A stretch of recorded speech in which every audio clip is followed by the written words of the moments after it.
Bulletin का आगाज करें मौसम की खबर दें। मगरबी हवाओं के जेर असर बलूचिस्तान के इलाके चागी में बारिशों से कई कच्चे मकानात गिर गए हैं। कोहलू और खारान शहर और गिरदोनवाह में गरज चमक के साथ बारिश के बाद नदी नालों में तुग़यानी आ गई है।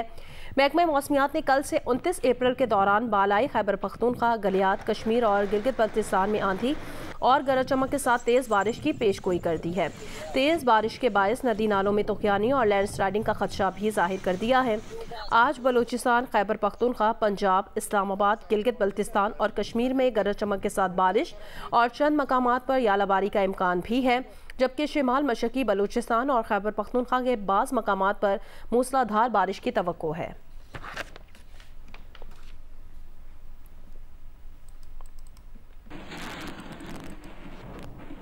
बलूचिस्तान में 2022 के सैलाब और हालिया तबाहकुन सैलाबी सूरत हाल में सूबाई disaster management authority rescue, relief और बहाली के कामों में पेश है, लेकिन इंफ्रास्ट्रक्चर्स की हिफाजत के जिम्मेदार सूबाई इदारे मवासलात और तामीरात, इरीगेशन, बल्दियात, पब्लिक हेल्थ इंजीनियरिंग ने अपने अपने हिस्सों का काम भी PDMA पर छोड़ दिया है। हालांकि इन इदारों के पास हैवी मशीनरी के अलावा सालाना अरबों रुपए के फंड्स के साथ हजारों मुलाजमीन भी हैं। रिपोर्ट करेंगे नूर जमाना चकसई। बलूचिस्तान में 2022 में आने वाले सैलाब से 3 लाख घर, सैकड़ों किलोमीटर सड़कें, पुल, स्कूल, अस्पताल और इंफ्रास्ट्रक्चर तबाह हुए। अब फिर से शदीद बारिशों और सैलाबी रेलों ने अगले पिछले तमाम रिकॉर्ड तोड़ दिए। कुदरती आफात के दौरान PDMA ने मुतासरीन को राशन और रिहाइश के लिए खेमे और घरेलू सामान फराम तो किए, लेकिन अब तक न सैलाब और बारिश मुतासरीन को घर बना कर दिए गए और न ही आबादकारी का कोई मंसूबा शुरू किया गया। बलूचिस्तान में PDMA का जो काम बुनियादी काम घर बनाना था, आपने घर बना के दिया लोगों को। वर्ल्ड बैंक ने पैसे दिए हैं, उस पर एक प्रोजेक्ट बनाया जा रहा है और उससे उसकी रिहेबिलिटेशन की जा रही है। तो PDMA उस प्रोजेक्ट को PDMA करेगा काम उसमें? नहीं जी, वो एक और डिपार्टमेंट कर रहा है। गवर्नमेंट की डिसीजन है जी।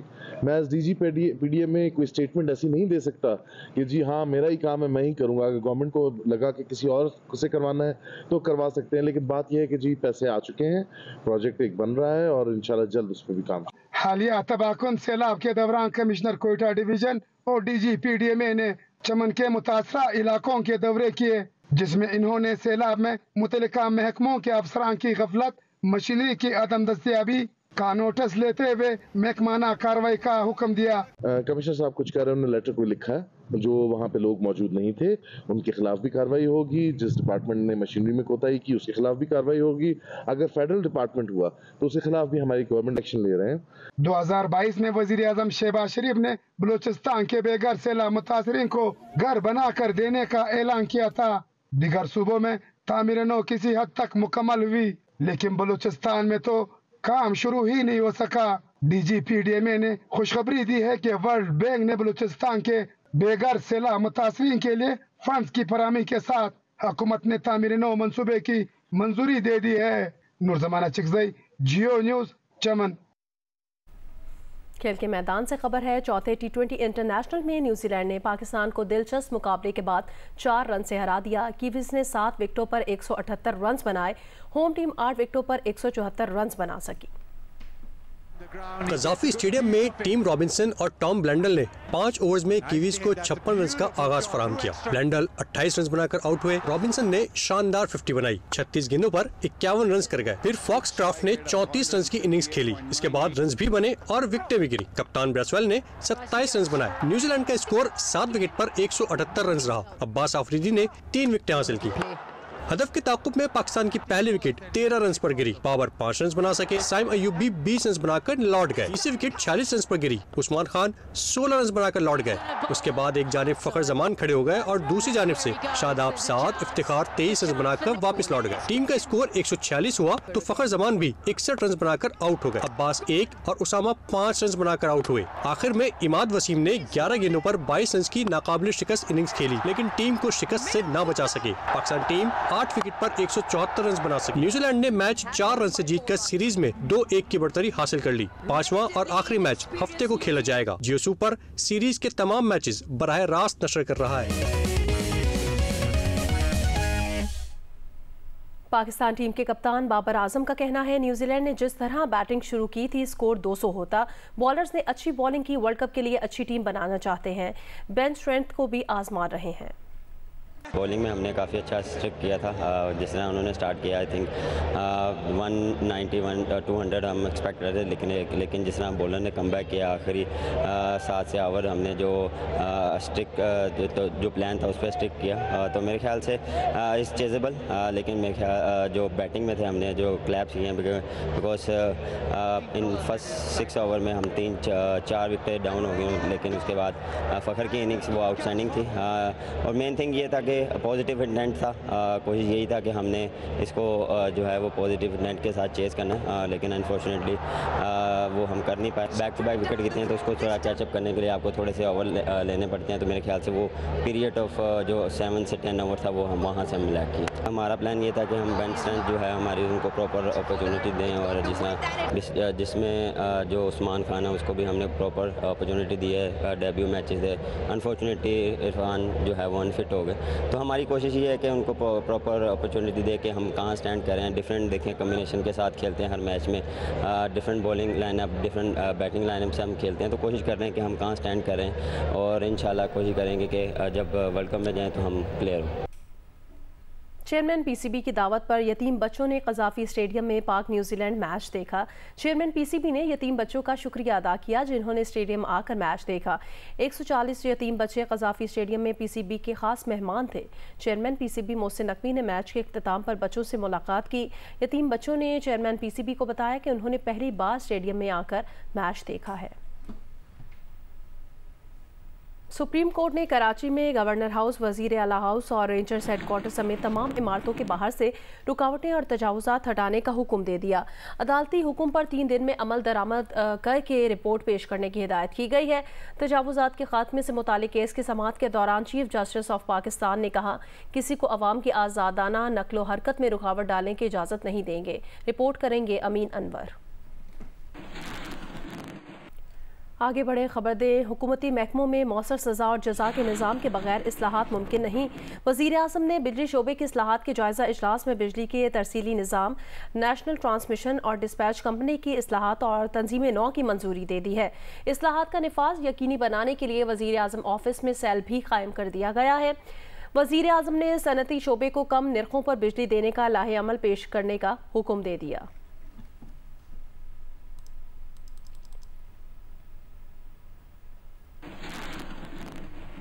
पाकिस्तान खत्ते में हमारे अहम तरीन शराकतदारों में से एक है। अमरीकी महकमा ख़ारजा के प्रिंसिपल डिप्टी तर्जुमान ने प्रेस ब्रीफिंग में कहा कि हमारा पाकिस्तान के साथ सिक्योरिटी और तिजारत के शोबों में ताउन जारी है। पाकिस्तान और अमरीका का मजबूत रिश्ता है और हम इसे मज़ीद मजबूत बनाने के ख्वाहां हैं।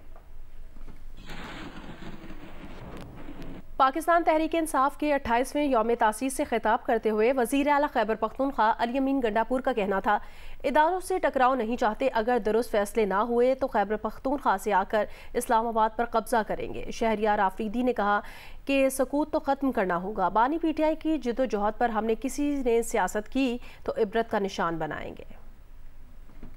ये आने वाला वक्त, ये आने वाले कुछ दिन, इसमें अगर कोई ऐसी तब्दीलियां ना आई जो कि आनी चाहिए और जो कि हक पे हैं और वो हक ना मिला, तो फिर एक सूबा है वो है खैबर पख्तूनख्वा और उसका मुझे बनाया इमरान खान ने वज़ीर आला।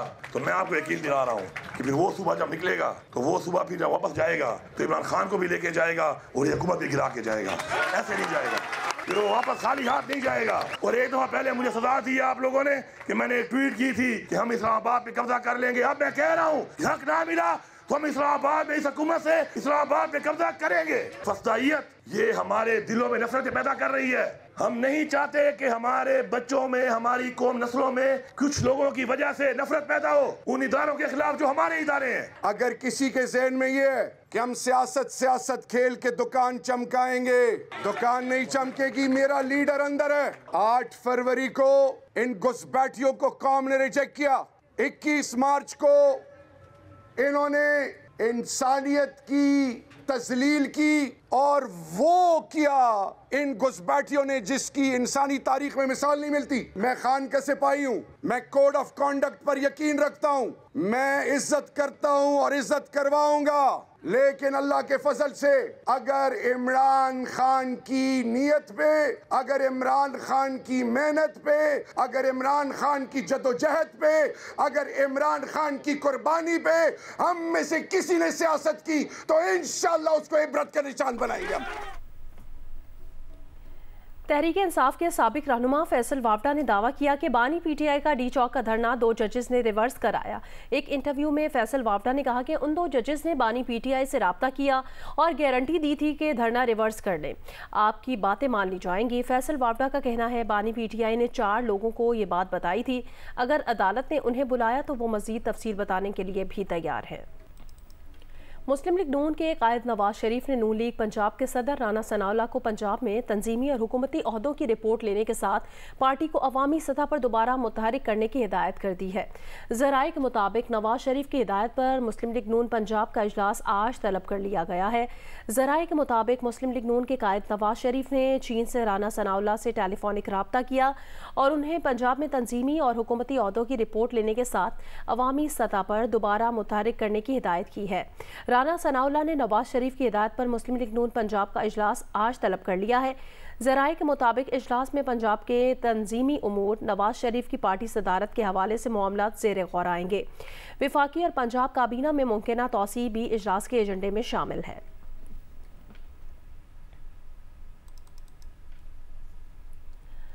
आगे बढ़े खबर दें, बहावलनगर में गंदम की खरीदारी जारी है। सरकारी कीमत पर गंदम फरोख्त करने के लिए काश्तकारों को बारदाना के हसूल के लिए शदीद मुश्किलात का सामना है। तफसील बताएंगे जियो न्यूज़ के नुमाइंदे फहद शफीक। जी बिल्कुल, ज़िला बहावलनगर में गंदम की ख़रीदारी का सिलसिला जारी है। यहाँ पर जो मुश्किल आ रही है वो सबसे ज़्यादा मुश्किल काश्तकारों को बारदाने के हसूल के हवाले से है। यहाँ पर बारदाना जो है वो दस्तयाब नहीं हो रहा है। ज़िला बहावलनगर में ओवरऑल 11,12,000 एकड़ पर गंदम की काश्त की गई थी और ये पाकिस्तान के बड़े अजला में इसका शुमार होता है गंदम के हवाले से। तो काश्तकार जहाँ पर खाद का इंतज़ार करते हैं, काश्तकार जहाँ पर स्प्रे महंगे दामों लेते हैं, वहीं पर बारदाने के हसूल के लिए भी मुख्तलिफ मराकिज़ के चक्कर लगाते और परेशान नजर आते हैं। जी जियो स्पोर्ट्स में आपको बताएं, पाकिस्तान और वेस्ट इंडीज़ विमेन टीमों के दरमियान 5 T20 मैचेस पर मुश्तमिल सीरीज़ आज से शुरू होगी। सीरीज़ की ट्रॉफी की रुनमाई कर दी गई है। पाकिस्तान के कप्तान निदा डार और मेहमान कप्तान हेली मैथ्यूज़ दोनों ही सीरीज़ जीतने के लिए पुरज़्म हैं। विमेन क्रिकेट सीरीज़ के तमाम मैचेस जियो सुपर बराह रास्त नशर कर रहा है। कराची के नेशनल बैंक स्टेडियम में पाकिस्तान और वेस्ट इंडीज विमेन क्रिकेट टीमों के दरमियान T20 सीरीज का आगाज होगा, जिसके लिए सीरीज की ट्रॉफी की रनुमाई में पाकिस्तानी कप्तान निदा डार और वेस्ट इंडियन कप्तान हेली मैथ्यूज ने हिस्सा लिया। इस मौके पर निदा डार का कहना था कि वनडे सीरीज में टीम ने बेहतर परफॉर्म नहीं किया। उम्मीद है T20 सीरीज में अच्छा परफॉर्म करेंगे। इस फॉर्मेट में पाकिस्तान टीम का रिकॉर्ड अच्छा है। निदा डार ने रिटायरमेंट लेने वाली पाकिस्तान क्रिकेट टीम की साबिक कप्तान बिस्मा मारूफ के बारे में कहा कि वो हम सब के लिए रोल मॉडल हैं। बहुत लड़कियां उनकी तरह बनना चाहती हैं। उनका कहना था कि नई सिलेक्शन कमेटी का फैसला बोर्ड का है। उम्मीद है नई सिलेक्शन कमेटी के साथ अच्छा काम होगा। West Indies women cricket team की कप्तान हेली मैथ्यूज ने कहा कि वनडे सीरीज में टीम ने अच्छा परफॉर्म किया। T20 सीरीज में भी इसी फॉर्म के साथ जाएंगे। बिस्मा मारूफ के लिए उनका कहना था कि उनकी नेक तमन्नाएं बिस्मा मारूफ के साथ हैं। वज़ीर आज़म यूथ प्रोग्राम के चेयरमैन राना मशहूद का कहना है अजलान शाह हॉकी टूर्नामेंट के लिए टीम का इंतखाब रोलैंड ऑल्टमेंट्स की सरबराही में 3 रुकनी कमेटी करेगी, जबकि मुल्क में कायम 2 हॉकी फेडरेशन से जिसे इंटरनेशनल हॉकी फेडरेशन तस्लीम करती है उसे हुकूमत भी तस्लीम करेगी। फैसले से 1-2 रोज़ में सबको आगाह कर दिया जाएगा।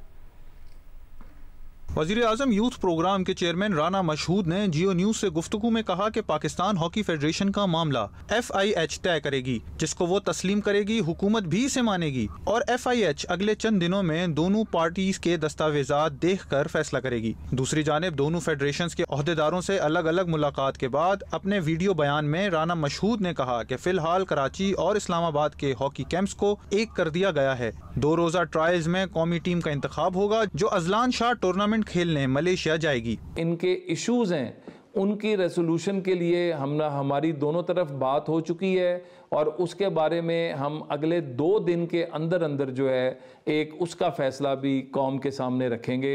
एक सिलेक्शन बोर्ड बनाया जाएगा।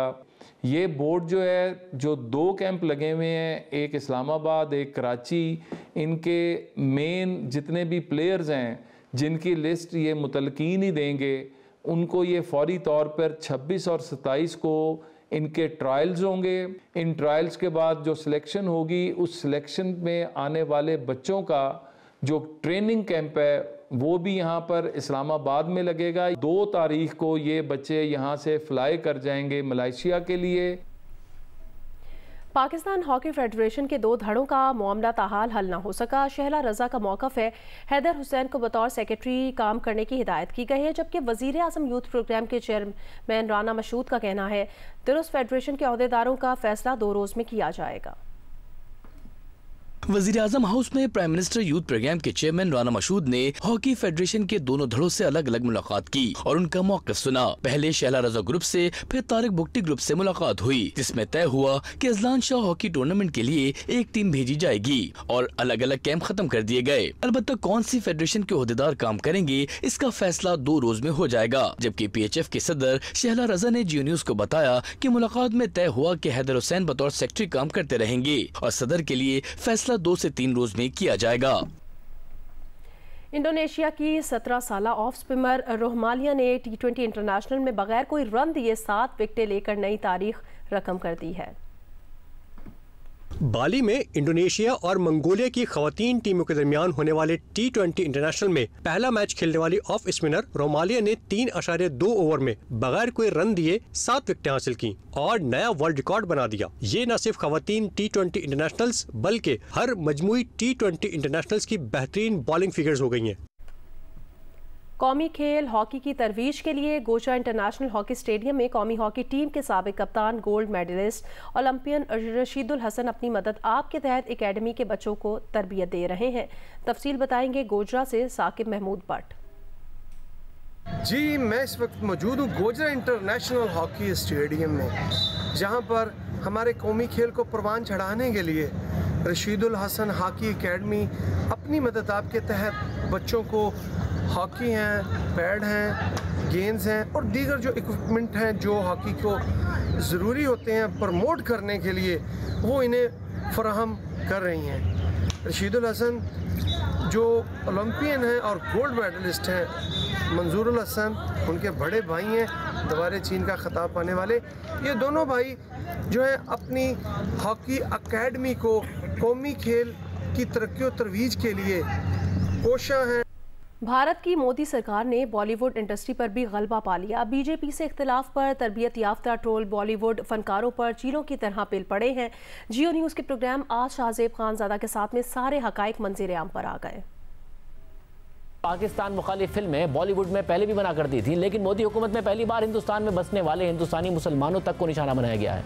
ऐसी फिल्मों में Kashmir files, the Kerala story और आर्टिकल 370 सरफहरिस्त हैं। और इससे भी अहम बात यह है कि ऐसी प्रोपेगेंडा फिल्मों की बाकायदा हुकूमती सतह पर तशहीर की जाती है और मुसलमानों को निशाना बनाती propaganda film the Kerala story का जब ट्रेलर रिलीज़ किया गया तो उसमें दावा किया गया कि ये फिल्म उन 32,000 केरला से ताल्लुक़ रखने वाले ख़वातीन की है जो मजहब तब्दील करके दाइश के लिए काम करते हुए पकड़ी या मारी गई हैं। अहम बात यह है कि केरला से ताल्लुक़ रखने वाली ऐसी 3 ख़वातीन का इस हवाले से किरदार सामने आया था, मगर इस फिल्म में इस तादाद को 3 से बढ़ाकर 32,000 कर दिया गया। इस फिल्म में इस हद तक झूठे आदाद-ओ-शुमार दिखाए गए और इसके गिर्द इतना बड़ा तनाज़ा खड़ा हो गया कि मगरबी बंगाल रियासत ने केरला स्टोरी को दिखाने पर पाबंदी लगा दी और ये मामला भारतीय सुप्रीम कोर्ट तक पहुंच गया। और फिर सुप्रीम कोर्ट ने फिल्म के प्रोड्यूसर को इस शर्त पर फिल्म की नुमाइश की इजाज़त दी थी कि वो फिल्म से पहले ये डिस्क्लेमर दें कि उनके पास 32,000 ख़वातीन के इस्लाम कबूल करने और दाइश में शामिल होने के हवाले से कोई मुसद्दिका मालूमात नहीं है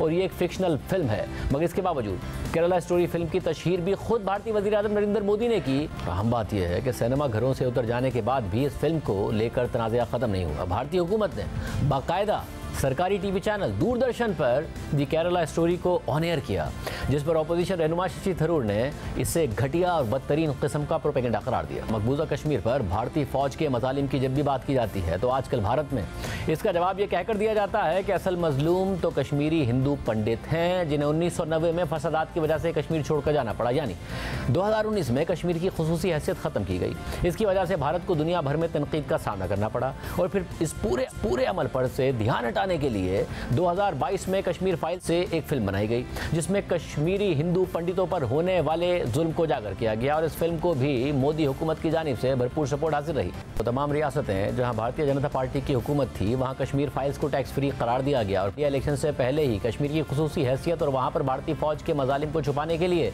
एक और फिल्म आर्टिकल 370 बनाई गई, जिसमें भरपूर कोशिश की गई कि किसी तरह ये बताया जाए कि ये सब करना भारत के बेहतर मफाद में ज़रूरी था और नाइंसाफ़ी किए बगैर बीजेपी हुकूमत ने ये सब किया। दिलचस्प बात यह है कि यह फिल्म रवां साल फरवरी में रिलीज़ हुई, यानी इलेक्शन से तकरीबन 2 महीने पहले। हसीन वादी स्वात में मौसमियाती तब्दीलियों से निपटने के लिए 10 लाख पौधे लगाने की मुहिम शुरू कर दी गई है। रिपोर्ट करेंगे डॉक्टर महबूब अली।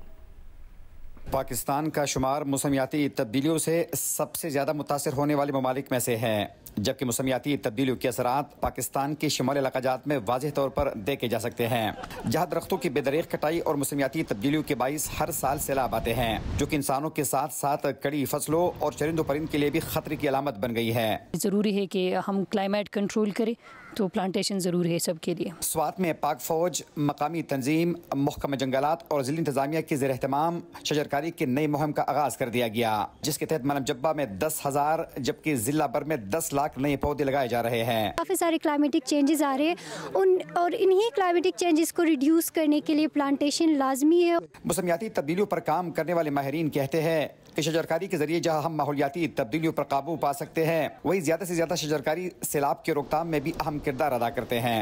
कैमरामैन मोहम्मद जुबैर खान के साथ महबूब अली, जियो न्यूज़, मालम जब्बा। पाक अफगान सरहद पर वाक़े कुदरती हुस्न का शाहकार ज़िला कुरम दिलकश मनाजिर पर मुश्तमिल वादी है। इस हसीन वादी के हुस्न का राज दरियाए कुरम है। दरियाए कुरम से तफसील बताएंगे जियो न्यूज़ के नुमाइंदे अली अफजल अफजाल। जिला कुरम एक सरसब्ज़ व शादाब वैली है। पाराचनार और जिला कुरम के दीगर इलाकों में जहाँ सियाहती मकामात ज़्यादा तादाद में मौजूद हैं, वहाँ इस वादी के हुस्न की एक वजह दरिया कुरम की मौजूदगी है। मैं इस वक्त दरिया कुरम के किनारे मौजूद हूँ।